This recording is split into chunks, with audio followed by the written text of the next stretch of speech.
So we're on day 10 of the book Meditations for Mortals.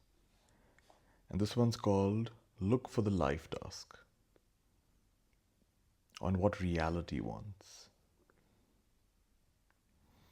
And starts with a quote by James Hollis. Going was dying, and staying was dying.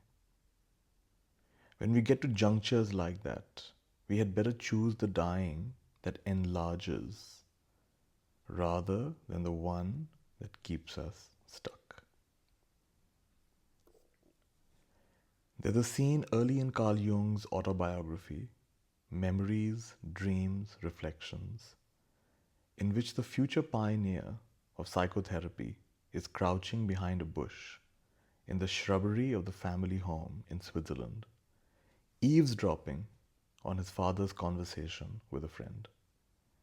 At this point, the adolescent Jung had been off school for almost 6 months, owing to mysterious fainting spells somehow connected to his intense fear of mathematics classes. For months, he'd reveled in the time off. I was free, he recalled. Could dream for hours, be anywhere I liked, in the woods, or by the water, or draw. Just recently, though, he'd had the creeping sense that by staying home, he was somehow avoiding life. I had the obscure feeling that I was fleeing from myself, he writes. And then he heard the friend ask his father, "And how is your son?" "Ah, that's a sad business," my father said. "The doctors no longer know what is wrong with him. They think it might be epilepsy. It would be dreadful if he were incurable. I have lost what little I had. And what will become of the boy if he cannot earn his own living?" Jung recalls being thunderstruck on hearing those words and knowing immediately what he had to do. There was a collision with reality. Why, then, I must get to work, he thought suddenly. From that moment on, I became a serious child. I crept away, went to my father's study, took out my Latin grammar, and began to cram with intense concentration. The fainting fits returned, but he plowed on anyway, and eventually they stopped. As the Jungian analyst Deborah Stewart explains, Jung had recognized that resuming his studies was the essential life task that faced him. His character was being tested, and he understood that if he was going to move forward into his life instead of avoiding it, it was time to get to work. The question can be a startlingly powerful one, particularly when you find yourself torn between options or between external pressures and your own ambitions, or unable for any other reason to figure out what to do next. What's the life task here? Never mind what you want. What does life want? And if the very idea that life might be able to want things strikes you as unforgivably unscientific, then your life task for the next few paragraphs is to briefly put your skepticism to one side.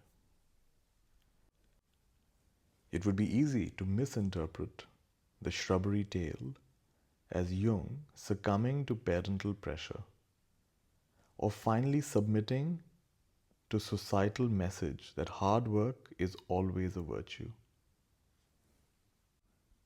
But that is not what Jungians mean by a life task.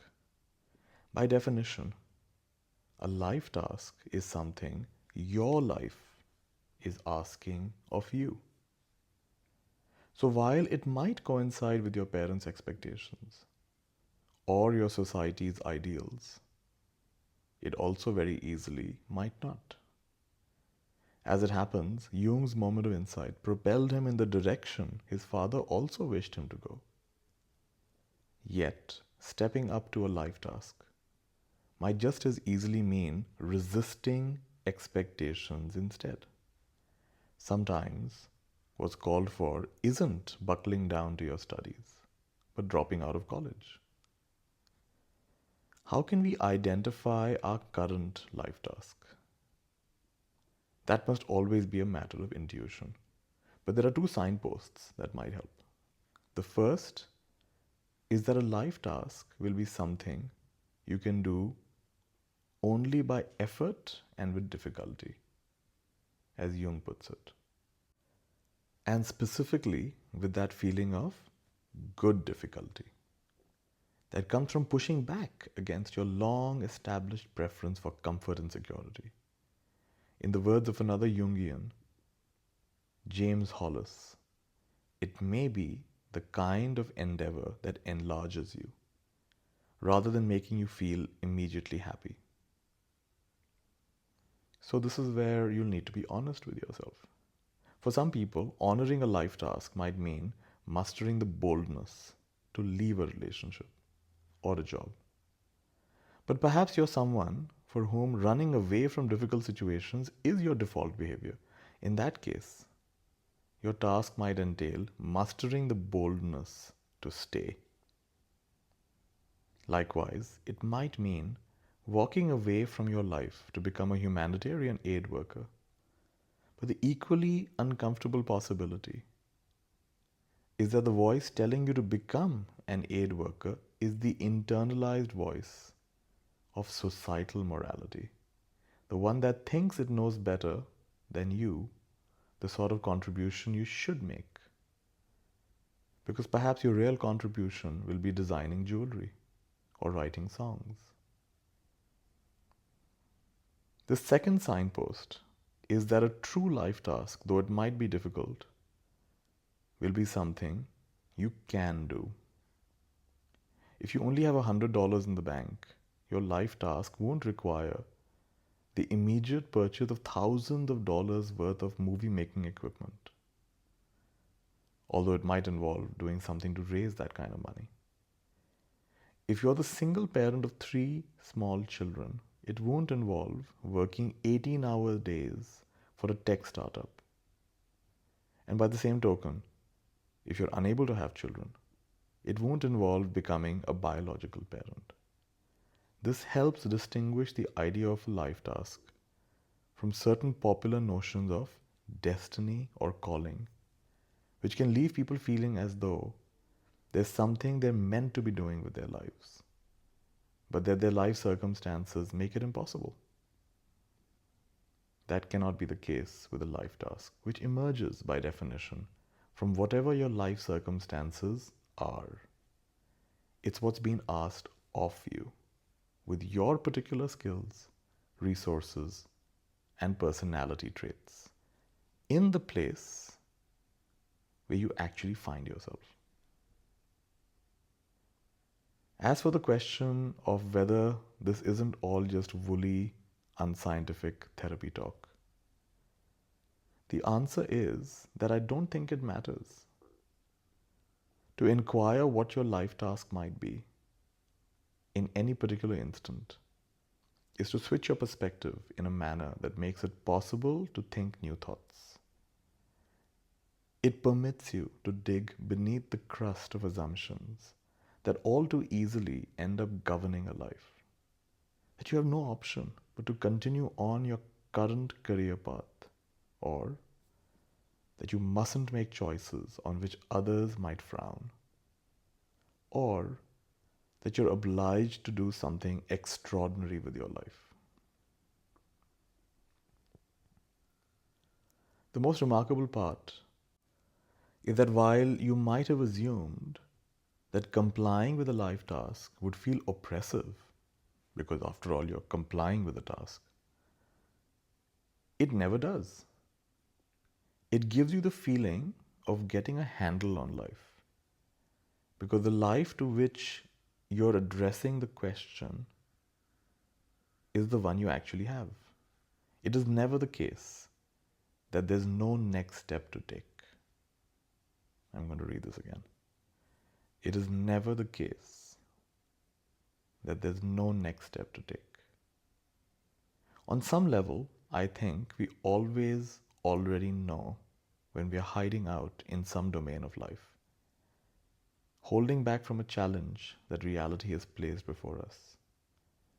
The purpose of a question like, what's the life task here, is to summon that knowledge up into the daylight of consciousness, where we can finally do something about it.